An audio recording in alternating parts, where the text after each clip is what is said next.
we've basically been playing Tekken 5 really for nearly 20 years now. I blame Akuma.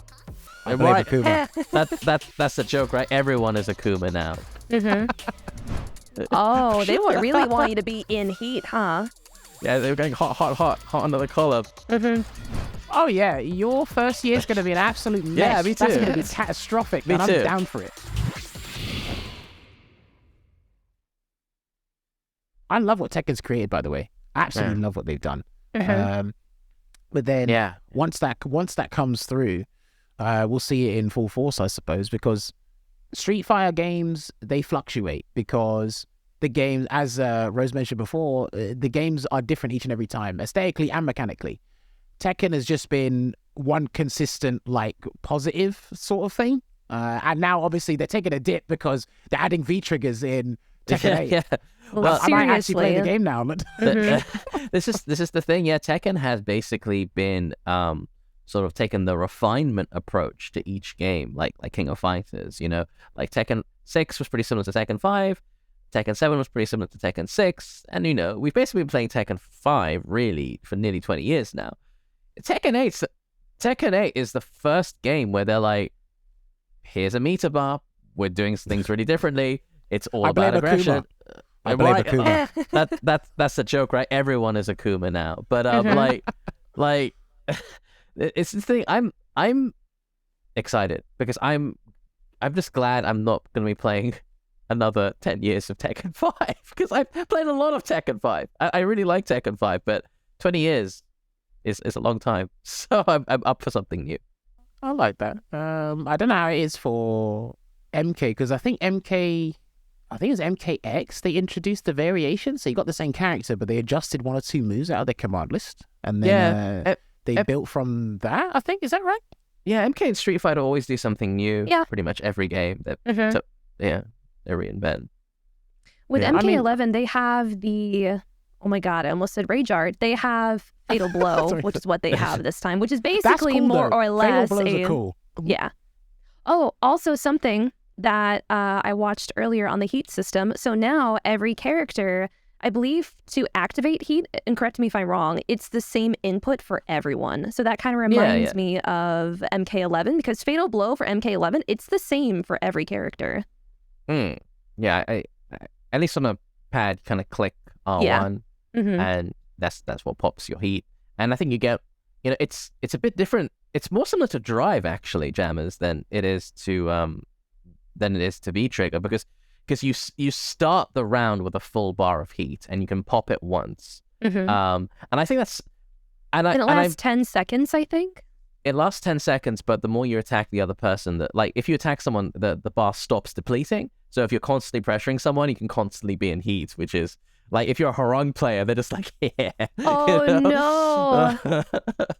So this is the thing. I think that there must have been some discussions between Capcom and Bandai Namco about that because I think the idea of front-loading meter, like you have a full stock of meter at the beginning of a round, that's so much more interesting because then it's really up to the player. It becomes like the gameplay can go down all these interesting divergent paths. Like, how do you use this meter? And there's so much more time to think about when to pop it strategically, as opposed to it just being a resource that builds up when you get punched in the face. Well, and then there's Heat Dash and Heat Smash, correct? Like, those are two different things that you can use with the Heat system. Yeah, there's... So, like, Bandai Namco have never shied away from, convoluted mechanics. So, there's Heat Burst, Heat Engages, Heat Energy, Heat they want Dash, you to pay Heat your Smash. bills. That's what they would do. really want you to be in Heat, huh? Yeah, they were going hot under the collar, but... Very aggressive is what it sounds like, too. Very, very aggressive gameplay. Like, press more buttons, in a way. Mash, I guess. Well, that's Tekken's generally been known as like a defensive game as well. So they're really kind of... and of course, that's why the fans are a bit like, well, that's not what I play Tekken for. I play Tekken because I like to, backdash a lot. You're preaching to the choir at this point because at least to me, it looks like they're trying to stop you guys from doing Korean backdash all the time. That's what it looks like to me. Instead of moving away, they want you to go forward. And if we're talking about the developers for both Capcom, Bandai, NRS, whoever, I think NRS have probably been doing this for a little while. They don't, at least to me, they don't want people getting like an overabundance in terms of reward for free. Like, you know, just as things cost money in the real world, they want things to cost money in game. And like, if you want it, you got to spend for it. And if Tekken's introducing a meter to do that, it looks cool. I'm not a long-time Tekken player. I'm just a scrub at that game. But it's like, even with Street Fighter 6, it's like, okay, there were some things in 5 that were not as cost effective, but now they're like, oh, we'll give you access to it, but you can go in debt, sort of thing. I don't know if there's a thing in Tekken 8, or maybe they haven't divulged enough information where it's like, you can have this heat gauge, but you can also go in debt from it or something like that, you know? Mm-hmm. I mean, I think, you know, you each get access to heat once per round, and if you use it at the wrong time, it's gone, right? That's how Fatal Blow is too in MK11. Right. Once you have it, like, you're done. You can't get it again. Yeah. The things that have sort of underpinned Tekken's gameplay, like what sort of has given it a sort of defensive flavor, is that the two main things are you can backdash in that game while blocking, and that's something that's really rare in a fighting game, right? Usually backdash leaves you invulnerable, but in Tekken you can block and backdash at the same time because it's a 3D fighter which doesn't have a dedicated block button.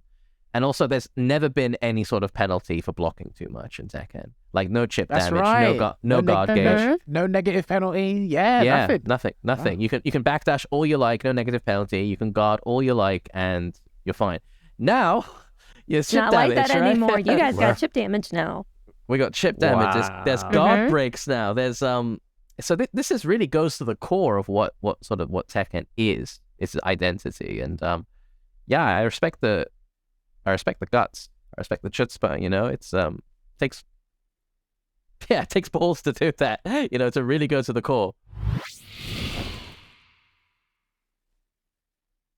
But I think the interesting thing about Street Fighter 6 and Tekken 8 is that there's this real push. I mean, the big complaint about Street Fighter 5 was that players felt a bit sort of restricted in what they could do. And like players felt like, I can't play how I want to play. I can play how the developer wants me to play. And I feel like Street Fighter 6 is a reaction to that, as is Tekken 8, because there's been this real push towards mechanical richness. Yeah. Like, you know, like the drive system and the heat system are kind of similar in the sense that, like, here's this bar at the beginning of the round. There are so many uses for it. Go crazy. Express yourself. Right. And yeah, I'm all for it. It kind of reminds me of how fighting games like used to be designed. Like, just sort of throw everything out there and see what sticks. You know, I'm fairly certain when Tekken 8 comes out, it's going to be a bit busted because it won't have the luxury of a. Oh yeah, your first year is going to be an absolute mess. Yeah, me too. That's going to be catastrophic, and I'm down for it. Pure chaos. Good I'm times. excited to learn sure. it though. Yeah. Might take me a while, but it'll be No, fun do you know regardless. what? Like everyone learns at their own pace, and the thing is, I remember Maximilian said it in one of his videos. There's no point in taking things away from people, because I think one of the worst experiences for gamers is once they figure something out immediately. If they figured it out naturally and there's more to it, more depth to it, that's great. If you just go, oh, this is it, and it's like, wait, that's it? 2-hit combo? Nothing more? That's it? Like, it's just strike throw. End of story. And it's like, oh, that's kind of a bit like mundane. It's a bit stale. So them bringing back the options, I kind of like, one thing I always got to give credit for SF5, because Street Fighter 5 did something that with SF4 was a very systematic game. So what happened with 5 is they basically obviously knocked all the building block down, so you had to start from the ground up. Now, yes, it was very limited in what you could do, but when you had to figure out what your character did, you could go straight on to learning the matchups. You can learn the matchups and the interactions, but then even that became a bit stale. But the process of getting there, it didn't take that long to really perfect or refine a character. Obviously, after 2019, the characters from that point, there's more combo flexibility, more choices with V skills and V triggers, just more stuff to do. And like you said, it's leading into 6. Now there's just a wealth of options, an array of options where people can go nuts from the jump, but they have that knowledge of really trying to break down a character, then break down their matchups That's a process I like that what SFI did.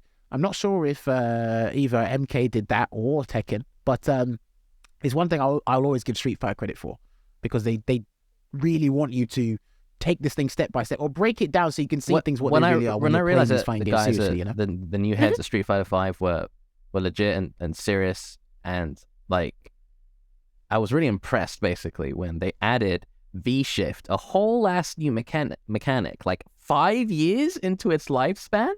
That's pretty much unheard of.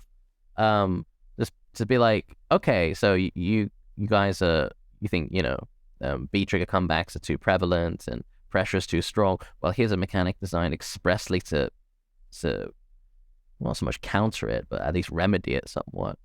And it changed 50-50 right. to 33-33-33.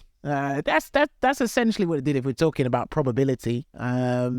Some people are for it. I'm for it because my character benefits of it greatly. And if your character doesn't benefit against or with the V-Shift, then you're going to be against it. So there's 2 and 4. I know this is just me, not because I'm stuck with Street Fighter 5. I wish we had 1 more year with V-Shift so we could kind of delve into it a little bit more, because I don't think we had enough time with this mechanic. I like that they put it in, but I don't think we had enough time to flesh it out. Similar to think about if they were to add something similar to the heat system in Tekken 7 now, and you only had 6 months to explore it. That's like, we didn't really get to tamper with this, because I think, Rose, correct me if I'm wrong, I think MK did this because when they introduced the variation system in 10, they brought it back in 11, but I think they changed it. I don't know if they changed it dramatically. They added armor breaks. I think this is when they added flawless blocks. Yeah. I know the whole like fatal blow thing is still, it was a new thing at the time. And then X-rays became X-rays became crushing blows.